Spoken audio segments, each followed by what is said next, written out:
My husband hardly ever asks me to make him anything. He's a very simple person, and he's always extremely happy with the bare minimum, so whenever a meal does come up in conversation, I get really excited because cooking for him is my love language. So the other night, he mentioned how his grandma's shish barak is one of his childhood favorites, and it's basically just Middle Eastern dumplings, so I decided to surprise him with it the next day. After you combine all of your dough ingredients, it should have a similar texture to this, and we're going to let it rest for an hour while we make our filling. For the filling, we're going to saute our onion in some olive oil for about 2 to 3 minutes and then add in our ground beef and all of our seasonings as well as some toasted pine nuts, and we're going to let that cool until we're ready to roll out our dough.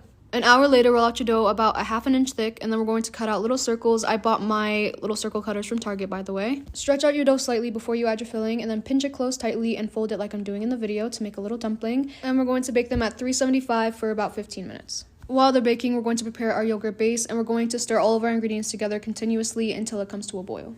The consistency of the yogurt sauce is completely up to you. I personally like mine to be a little bit more thick because I like it when the sauce clings to the dumplings, but if you like yours to be a little bit more liquidy, go ahead and add more water or chicken broth. But now we're going to simmer our baked dumplings in our yogurt sauce for about 20 minutes on low heat, and right before you're ready to serve it, we're going to saute a good amount of garlic as well as parsley in some olive oil and add it into our pot and stir.